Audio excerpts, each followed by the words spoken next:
les rendez-vous de l'écho sur Grand Lille TV avec la Caisse d'épargne. La Caisse d'épargne, vous être utile.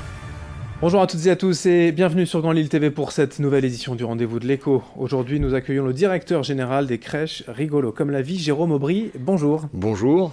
Vous venez donc, bien sûr, nous parler de ce réseau de crèches dans les Hauts-de-France, mais pas seulement aussi. Vous vous développez depuis peu, donc en France, on en parlera déjà. Rappelez-nous quand même votre métier, le concept aujourd'hui de ce réseau de crèches.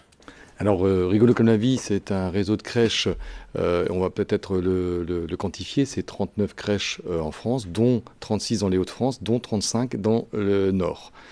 C'est 1000 berceaux, oui. D'accord, ce qui fait à peu près 2500 enfants accueillis tous les jours, et 400 collaborateurs. Pour passer juste rapidement sur ce nom de l'entreprise, pourquoi Rigolo comme la vie ? Alors, pourquoi Rigolo comme la vie ? Parce que on appartient à un groupe qui a une volonté de se développer avec une logique de marque. Et donc, il nous semblait intéressant d'avoir quelque chose de très positif autour de la petite enfance et du bien grandir et du développement de l'enfant. Et c'est vrai que Rigolo comme la vie amène une dynamique très positive pour les enfants et pour les familles. Alors c'est ce projet éducatif dont on va reparler dans un instant. Déjà, pour l'historique, rapide, c'est une entreprise relativement récente, ce réseau de crèches tout de même. Oui, alors il a quand même 12 ans. Oui. Il est né d'une opportunité d'une fondatrice qui s'appelle Laurence Six, qui appartient au groupe et qui avait cette volonté au moment où les crèches ont permis de se développer sous l'angle privé. D'accord, c'est-à-dire que à peu près vers 2005, d'ouvrir une crèche qui était pour l'entreprise au départ, avec une volonté de mixité sociale, puisque notre siège est à Roubaix. Et donc pour notre groupe ID Kids, de pouvoir offrir des places de crèche pour nos collaborateurs, et en même temps accueillir des personnes de la ville de Roubaix. Aujourd'hui, il y a vraiment, qu'on le disait, voilà, les crèches privées ont trouvé leur public entre les assistantes maternelles ou les crèches publiques. Il n'y a pas assez de solutions de garde pour les parents ? Globalement, il manque des solutions de garde pour les parents. Les différentes solutions de garde sont très complémentaires, avec des chevauchements entre l'assistante maternelle, parfois des maisons d'assistantes maternelles, des micro-crèches, qui ont un mode de financement très orienté sur la famille, et des crèches multi-accueil qui sont ou publiques ou privées et qui sont très financées par à la fois les entreprises potentiellement et à la fois ou les collectivités territoriales et la PSU et les familles d'un autre côté. Quelle va être finalement la recette du succès, sans tout dévoiler, mais d'une crèche comme la vôtre, comme Rigolo comme la vie, crèche privée par rapport à d'autres ? La recette du succès, alors, pour Rigolo comme la vie, qui a un métier et une mission. Notre métier, c'est bien sûr d'accueillir les enfants au quotidien avec une pédagogie très développée qui s'est inspirée de différentes pédagogies connues dans la petite enfance telles que Freinet ou Montessori ou Loxy, et basée sur des valeurs autour de l'estime de soi, du respect du temps, de l'empathie, donc quelque chose qui est très proche de la notion de confiance en soi et confiance en l'autre. Donc ça, c'est notre métier. Et notre mission, c'est d'être créateur de liens.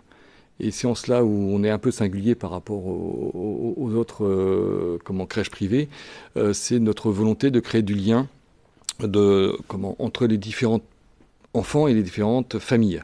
Et donc on a créé des crèches qui regroupent des enfants d'entreprises avec des enfants issus des collectivités territoriales, mais aussi on a une crèche qui regroupe des enfants valides avec des enfants polyhandicapés, on est une des seules à le faire. On a des crèches intergénérationnelles, donc qui sont près de maisons de retraite avec des activités des enfants avec les anciens et inversement. On a des crèches sur l'éco-citoyenneté, etc., etc. Donc il y a des thématiques dont la mission est de créer du lien, parce qu'on pense que créer du lien, c'est aussi contribuer à cette confiance en soi et confiance en l'autre, et ça permet de faire peut-être, en tout cas, des enfants et une société plus responsable, plus harmonieuse pour le futur. Et ces missions, mais ce métier même à l'origine, nécessite aussi des formations spécifiques pour les encadrants ? Ah oui, absolument, c'est un métier qui est très très encadré, puisque comme c'est un métier qui est d'origine publique, le cadre qui a été posé sur les diplômes nécessaires pour pouvoir accompagner les enfants est très strict. Donc on a 4 ou 5 diplômes qui sont reconnus, animatrice d'éveil, auxiliaire puéricultrice, infirmière puéricultrice, JE, etc. Alors la question de ce rendez-vous de l'écho auquel vous n'échapperez pas, c'est de savoir si une crèche privée, si Rigolo comme la vie, c'est plus cher qu'un autre mode de garde. Absolument pas. Là aussi, le cadre public a fixé les règles de manière à ce que le tarif pour les familles soit déterminé pour la partie mode PSU par le quotient familial, et donc exactement à l'identique que les crèches municipales ou que les crèches associatives. Vous parliez de mixité sociale, tout le monde peut profiter de ces crèches ? Non, puisque dans la majeure partie des cas, sur les crèches PSU, qui sont la majorité de nos crèches, soit on doit être adossé à une collectivité territoriale, soit être adossé à une entreprise. D'accord ? Donc en effet, aujourd'hui, et moi je pousse là plutôt au niveau fédératif, au niveau national, à ce que les deux modes que sont la PSU telle que je viens de nous décrire, ou la page qui est beaucoup plus payée par la famille, puissent se retrouver au sein d'une même crèche, parce que ça offre l'opportunité aussi de mixité sociale et d'avoir deux modes de financement qui sont complémentaires. Aujourd'hui, pour le développement de l'entreprise, Rigolo comme la vie, on l'a dit, essentiellement dans le Nord, mais aussi, vous avez essaimé par l'Ouest, je crois. Surtout. Absolument. L'objectif, c'est de se développer en France, bien sur sûr, le territoire. Bien sûr, on veut continuer à mailler dans le Nord, parce qu'on est originaire du Nord, il y a encore beaucoup de travail à faire dans le Nord avec les entreprises et les collectivités territoriales, donc on veut vraiment mailler. Et c'est important dans notre métier de mailler, parce que maintenant, le service qu'on offre aux familles, c'est pas forcément d'avoir une crèche à côté de l'entreprise où on travaille ou à côté uniquement de la mairie où on habite. Parce que les flux de travail entre papa et maman font que peut-être qu'on peut avoir un berceau qui est à 4 ou 5 km parce qu'il est sur le trajet. Donc c'est vrai que ce maillage est très intéressant. On a 3 crèches qui sont en dehors de Hauts-de-France, comme je vous le disais, une à Rennes, une à Cesson qui est près de Melun, dans la région parisienne, et une à Troyes, dans l'Aube. Et donc on a la volonté de se développer dans des grandes métropoles, et donc on est en train de regarder ça avec acuité, comme Bordeaux, Toulouse, qui sont ou Nantes par exemple. C'est plus compliqué quand on n'est pas forcément du territoire pour convaincre peut-être les pouvoirs publics, les acteurs locaux déjà ? C'est pour ça qu'on essaye de trouver des relais de proximité, parce qu'en effet, il faut vraiment avoir la force de notre proposition, c'est d'avoir des collectifs, c'est-à-dire pouvoir avoir des bonnes pratiques qui sont identifiées et partagées sur l'ensemble des personnes et qui puissent se retrouver dans toutes les crèches. Si je prends l'exemple de la crèche qui regroupe des enfants polyhandicapés et valides, comme ils ont une expérience très forte sur ce sujet-là, quand une crèche à 30 km accueille un enfant polyhandicapé, elle peut vraiment aller chercher de la ressource sur cette expérience, alors que tout seul serait peut-être plus stressé pour le faire.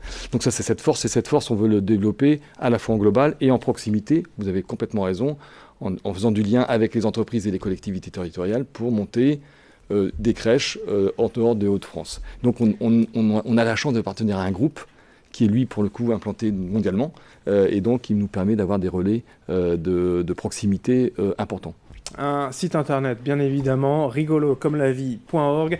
Jérôme Aubry, vous êtes directeur général de ce réseau de crèches Rigolo comme la vie, merci. Merci à vous. Venu aujourd'hui sur Grand Lille TV pour le rendez-vous de l'écho. Merci à vous de nous avoir suivis. Dans un instant, la suite du programme. Les rendez-vous de l'écho sur Grand Lille TV avec la Caisse d'épargne. La Caisse d'épargne, vous êtes utile.